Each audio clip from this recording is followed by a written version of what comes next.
দুমুখো সাপ দেখেছেন কখনো? আমি দেখেছি এবং আজকে আপনাদেরকেও দেখাবো। সো তার আগে বলে রাখি, আপনি যদি সাকিব আল হাসানকে ভালোবাসেন কিংবা বাংলাদেশ ক্রিকেটকে ভালোবাসেন তাহলে ভিডিওটি অবশ্যই শেষ পর্যন্ত দেখবেন আর ভিডিওতে একটা লাইক করে দিবেন। ইন্ডিয়া বন্ধু, এই সাকিব খুব বেড়ে গেছে তো তাই একটু বিচার দিচ্ছে আর কি।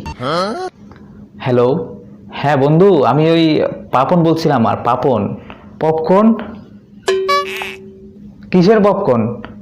আরে বন্ধু, আমাকে চিনো না? আমি ওই বাংলাদেশ ক্রিকেট বোর্ডের পাপন। পাপন হ্যাঁ, চিনতে পারছি। তো কি খবর পাপন সাহেব? আমার দলের সাকিব আছে না, ওই যে ওই বেয়াদব একটা খেলোয়াড়। হ্যাঁ চিনছি, ওই যে নাম্বার 1। তো কি করেছে সে? আর বলবেন না, সব খেলোয়াড়দের নিয়ে আমার বিরুদ্ধে আন্দোলনে নামছে। তো পাপন সাহেব, আপনি এখন কি করতে চাচ্ছেন? ভাবছি কোনোভাবে ফাঁসিয়ে ক্রিকেট থেকে বিদায় করা যায় কিনা আর কি। তাই জটিল বিষয়। হ্যাঁ দাদা, এমন একটা কিছু করেন যাতে সাপও মরবে, লাঠিও ভাঙবে না, আর আমার যেন আবার কোনো দোষ টোষ না পড়ে আর কি। আর আপনারা তো আইসিসির বাপ, মানে আইসিসিকে কন্ট্রোল করেন, তাই একটু দেখেন না প্লিজ। আরে ধুর মিস্টার পাপন সাহেব, এক পাপিকে আর এক পাপির কখনো ভালো চায়? আচ্ছা পাপন সাহেব, আপনারা বাংলাদেশে কাউকে ফাঁসাতে চাইলে কি করেন?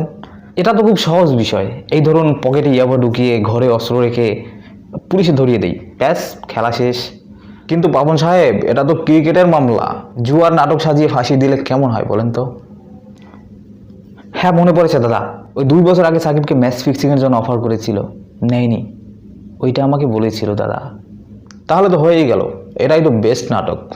হ্যাঁ দাদা, আপনি একটু আইসিসিকে বলে দেন না দাদা, ওই বেয়াদবটা যেন না খেলতে পারে, তাহলে সিরিজ আপনাদেরই জেতার সম্ভাবনা আছে দাদা। এই শুনুন পাপন সাহেব, আগামী বছর আপনার বোর্ডের আয়ের 50% আমাকে দিতে হবে। কোনো টেনশন করবেন না দাদা, প্রয়োজন হলে সরকারের কাছ থেকে এনে দিব।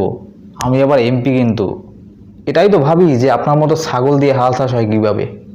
সবই আপনাদের কৃপায় দাদা, আপনাদের জন্যই তো আমরা টিকে আছি। এই শুনুন, আমি আইসিসিতে বলে দিচ্ছি, আর মামলা প্রকাশ হওয়ার সাথে সাথে আপনি একটু অভিনয় করবেন আর বলবেন আপনি সাকিবের পাশে আছেন, ব্যাস খেলা শেষ। তার বলতে হয় দাদা, অভিনয় করেই তো এত দূর এসেছি। ওকে পাপন সাহেব, ওকে। আমি আইসিসিতে ফোন দিয়ে বলে দিচ্ছি, আপনি কোনো চিন্তা করবেন না, কাজ 100 হয়ে যাবে। আর পার্টিটা কিন্তু পাপন সাহেব দুবাইতেই চাই আমি। অবশ্যই দাদা, অবশ্যই। আর বিলটা কিন্তু আমি দেবো দাদা, ভোটের টাকাই তো। কি যে বলে। আচ্ছা, এরকম হেল্প লাগলে কিন্তু জানাতে লজ্জাবোধ করবেন না পাপন সাহেব। কি যে বলেন, এত মানুষ এত কিছু বলে, আমার লজ্জা থাকলে তো। আহা, আজব তো। এখানে অবাক হওয়ার কি আছে? হতে পারে না? হয় হয়, এরকম অনেক হয়। ক্যাসিনো যেখানে জুয়া খেলা হয় সেখানে তারা গিয়ে খেলে এবং তাদের ভিডিও ভাইরাল হয়, কিন্তু তারপর তাদের কিচ্ছু হয় না। কেন হবে? আমাদের তো দাদা আছে, তাই না? কে কি করবে আমাদের?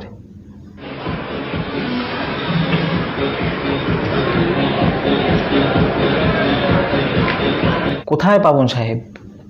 আমি তো কিছুই দেখতে পাচ্ছি না। এগুলো সব গুজব, কেউ গুজবে কান দিবেন না।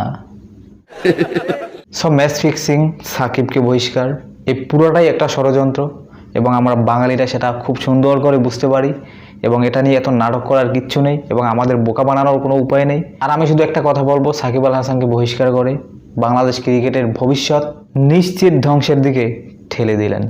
আর ম্যাচ ফিক্সিং, এরা পাপন সাহেবের সম্পূর্ণ একটা সাধারণ ষড়যন্ত্র। কারণ সাকিবের এই ম্যাচ ফিক্সিংয়ের বিষয়টি পাপন সাহেব আগে থেকে খুব সুন্দরভাবেই জানতেন। ম্যাচ ফিক্সিং এর খবর আপনারা খুব শীঘ্রই আসবে, চিন্তা করেন না।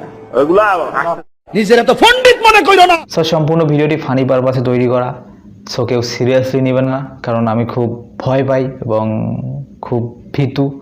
আর যা বলার আমাদের YouTube police mister Tahsin Hasan ভাই খুব সুন্দর করে বলে দিবেন। আর আমার ফেসবুক আইডি এবং ফেসবুক পেজের লিঙ্ক ডেসক্রিপশন বক্সে দেওয়া আছে, চাইলে অ্যাড হতে পারো আর লাইক। সো দেখা হচ্ছে পরবর্তী ভিডিওতে নতুন কোনো বিষয় নিয়ে। দিস ইজ সাইফ, আল্লাহ হাফেজ।